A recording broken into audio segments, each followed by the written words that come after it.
Lawan timnas Vietnam. Lalu bagaimana sebenarnya kans dari Indonesia dalam laga Piala AFF 2024 ini untuk tetap berada di puncak klasmen grup B? Karena kita tahu juga banyak sekali apa yang sempat disampaikan oleh pelatih timnas Sinteyong mengatakan bahwa timnas Indonesia ini kurang pengalaman, kemudian juga kelelahan. Sudah hadir di studio bersama kami Bung Tommy Welly. Bung Tommy, selamat malam. Malam, Sira. Kita siap bahas ya bagaimana dengan kans dari timnas Indonesia melawan Vietnam nanti malam yang akan berlaga sesaat lagi di kandang lawan. Kita akan melihat juga bagaimana sebenarnya dari kesiapan timnas. Kalau kita berbicara mengulik sebelumnya di melawan Laos itu kan Indonesia sebenarnya di atas Laos ya, tapi ternyata pada saat bertanding justru Indonesia ini tidak bisa menang melawan Laos, tapi juga ada faktor kelelahan dikatakan oleh Sinteyong. Apakah melawan Vietnam ini bisa juga kelelahan atau justru Indonesia punya semangat yang tinggi untuk menang nanti? Yang pertama apa? Draw, rasa kalah dari Laos. Ya memang nggak pantas. Draw 3-3 dengan Laos nggak pantas. Iya. Orang mau bilang Laos berkembang, ya kita juga harus berkembang. Karena sejak dulu kan ada jarak kualitas sepak bola kita dengan Laos. Jadi harusnya kan ketika Sinteyong datang jarak itu makin tetap bisa dipertahankan. Harusnya. Ini kan malah draw, rasa kalah gitu loh. Apalagi kelelahan. Ini kan alasan. Itu fakta bahwa kelelahan oke lah. Tapi pertanyaannya apakah cuma tim Indonesia yang kelelahan? Yang lain pun kelelahan yang sama kan gitu loh. Bahwa kita bisa kritisi jadwal, kita bisa kritisi sistem pertandingan AFF babak penyisihan grup ini ya bisa. Ya karena kan katanya timnas kita sudah melawan 2 kali pertandingan, sementara Vietnam ini hanya baru 1 kali aja gitu kan. Artinya kita bisa, tapi apakah di posisi dia hanya itu yang bisa dia keluarkan? Selalu alasan, selalu keluhan. Sementara di AFF ini dia sudah kesempatan ketiga. Tahun 2020 final kalah sama Thailand. 2022 gagal ke final. Sekarang 2024. Jadi ini kesempatan ketiga seorang Sinteyong di ajang Piala ASEAN. Piala AFF, Asian Cup kali ini namanya. Jadi bukan orang baru yang seolah-olah serba kaget, tapi seharusnya dia sudah memperhitungkan segalanya gitu loh. Jadi kalau buat saya dengar banyak alasan, ini hanya menunjukkan amatir aja gitu loh. Begini, Bung Towel, kalau misalnya kita mencermati juga kan kita tahu ya bahwa dari Vietnam sendiri menurunkan dari pemainnya yang senior. Sementara dari timnas kita berusia 21, 22 tahun hingga 23 tahun. Nah ini gimana dong kansnya? Oke, Asian Cup ini ajang untuk senior. Iya. Apakah ada ajang untuk level kelompok usia? Ada. AFF menyediakan 16, 19, 22. Pertanyaannya kenapa Sinteyong pilih U22 untuk terjun di ajang ini? Sementara ajang ini untuk senior. Lalu sekarang alasannya selain lelah kan tadi bahwa pemain-pemainnya masih sangat muda, kurang pengalaman. Lagi-lagi excuses. Lagi-lagi alasan yang dikeluarkan. Apakah itu yang kita mau dengar dari Sinteyong? Sekarang pertanyaannya, kenapa dia nggak pilih pemain-pemain senior? Toh misalnya di timnas senior banyak yang nggak main, menit bermainnya sedikit. Hernando Ari, Nadeo misalnya, Ricky Kambuaya, Witan gitu loh. Egy bisa dimainkan, Dimas Derajat, Sananta, Ramadan Sananta, Malik Rizaldi, Edo Febriansyah, banyak kalau mau lihat apa yang terjadi di kompetisi Liga 1. Iya, itu kan ini kan malah pilih anak-anak. Tanda tanya besar ya, mengapa seperti itu. Kalau misalnya Bung Padahal Towel, dia yang pilih ya. Iya, Bung Towel bisa paling tidak berada dalam pemikirannya Sinteyong. Kira-kira apa alasannya Sinteyong tidak memainkan yang senior? Iya, makanya saya nggak ngerti. Satu, karena kita ini udah lama. Kita ini pengen trofi piala ini. Karena sejak 96 piala ini, kita cuma 6 kali final.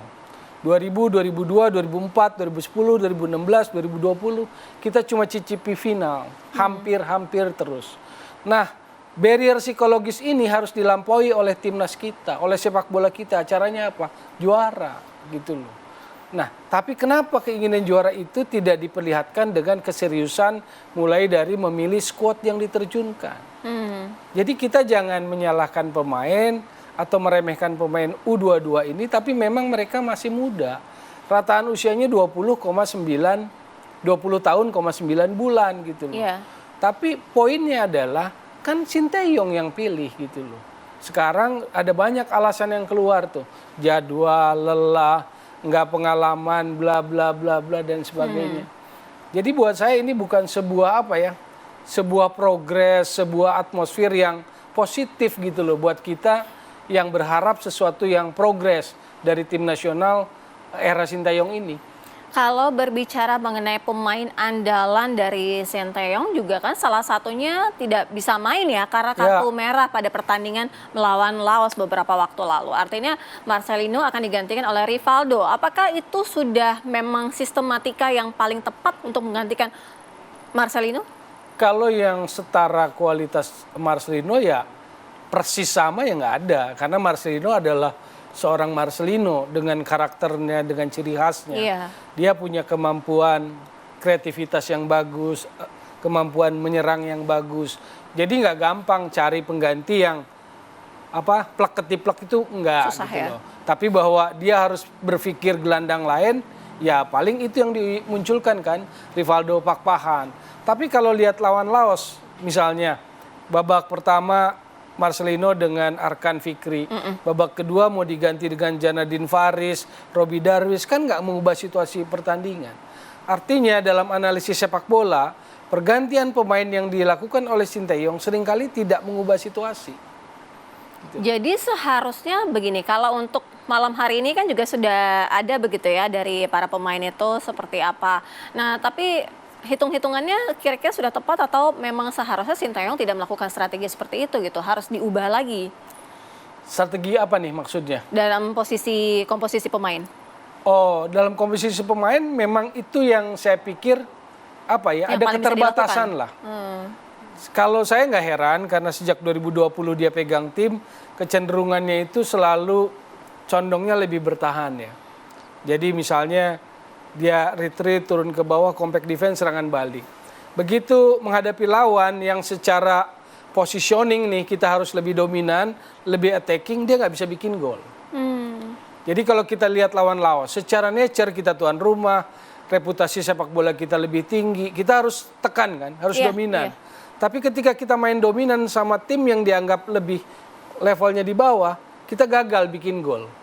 Oh bikin gol Bung Toel? 3, iya betul. Maksud saya adalah gol yang dibuat dari skema yang tertata, tersusun rapi, open play yang bagus kan enggak.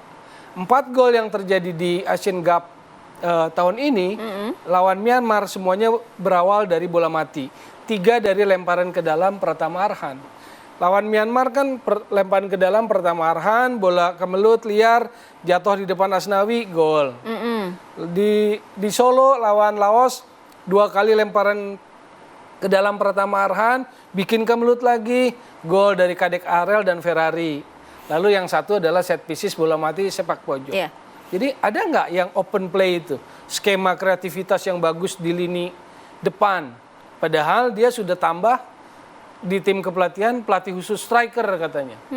Yang bikin gol pemain belakang Bukan semua. strikernya. Gitu. Iya. Jadi itu sebetulnya sorotan yang ingin kita berikan kepada tim nasional gitu. Bung Toel, kalau bicara mengenai strategi kan ada juga yang pada akhirnya menyoroti ya dengan strategi apa yang dilakukan oleh Sinteyong. Salah satunya tadi Bung Toel juga menjelaskan begitu ya. Ini sebenarnya seperti apa sih kekuatan kita? Ada tidak kekuatan dari timnas sendiri dalam suatu pertandingan gitu. Nah, paling tidak apakah strategi dari timnas malam hari ini melawan Vietnam harus secara totalitas, mental kan tadi dibilang katanya agak sedikit kewalahan ya karena faktor kurang pengalaman, kemudian juga kelelahan. Excuses ya? Iya, tapi kan paling tidak kan jadi membuat juga tidak percaya diri begitu. Bagaimana dengan para pemain ini merasa yakin bahwa strategi yang disiapkan oleh Sinteyong ini bisa membawa mereka meraih kemenangan? Kalau pelatihnya dalam jumpa pers aja tidak yakin,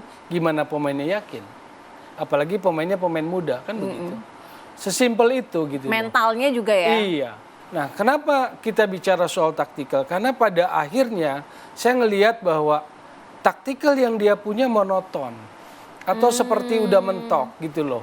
Dia seperti nggak punya cara lain. Jadi pemain-pemain ini kan pemain-pemain pilihannya. Intinya kan sebagai pelatih tim nasional dia harus bisa memaksimalkan kualitas pemain yang dia pilih. Nih dengan materi begini saya mau main apa dan sebagainya. Ini kan enggak. Dia main 3 center back. Ya oke lah mau main 3 di belakang, mau main 4 terserah. Tapi bisa nggak dijalankannya dengan baik. Berkaca misalnya dengan lawan Laos kemarin sebagai dasar kita menghadapi Vietnam malam ini. Kemarin kan game plan Laos yang lebih jalan. Iya. Jadi game plan-nya Sinteyong lebih attacking gagal oleh game plan-nya Laos gitu. Nah sekarang apa game plan-nya dia? Nah, ditahan tanpa dulu ya. Marcelino. Bung Toel tahan dulu ya. Ya. Game plan akan kita bahas ya tanpa Marcelino, pemain andalan dari Sinteyong. Kami akan hadirkan usai jeda